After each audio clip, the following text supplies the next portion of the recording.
Do you know what happened to me on the way in? Go on. A homeless person called me a dickhead. How did he know?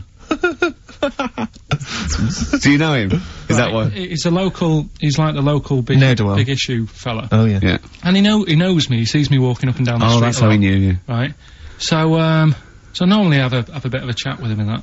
And I walk past him. And, you know, I can be a little bit cheeky with him, because I've been cheeky with him in the past, with stuff. You pinched his arse? No, just, you know, saying stuff like, God, you're always there, I mean, you got home to go to, and stuff like that. Yeah, no, just breaking the ice, go on. He knows, and he'd laughed at that, right, last time, so I thought I can be a bit cheeky, right? So he goes, do you want a big issue? I said, no. He said, come on, I've got loads of them, right? So I sort of said, oh, when I was a kid, and I used to do a free paper around the free papers one, I said, just put them in the bin and go home, right? And he went, yeah, but how am I going to get any money doing that, you dickhead? You see, I can see his point. He is homeless and having to sell newspapers to get 50p or a quid or whatever. Yeah, and sometimes I treat him, right?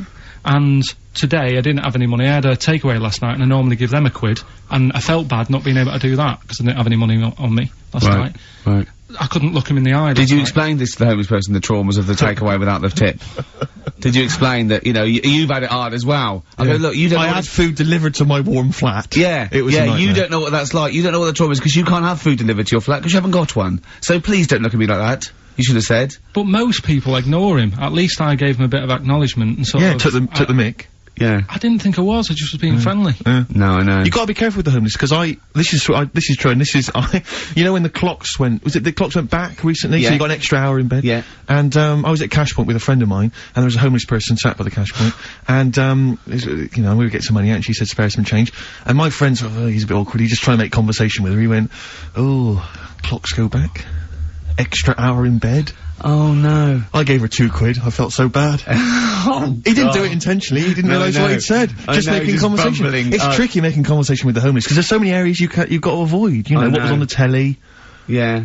You know. Although I get recognised by homeless people, and they I don't know where... Well, you gotta remember, that's very much your demographic, Rick. Yeah. You know, people who watch TV through the window of Dixon's. Yeah, in Dixon's, yeah, there was a Ricky Gervais as well. Yeah. Well, they can smell the alcohol on you, they think you're one of them.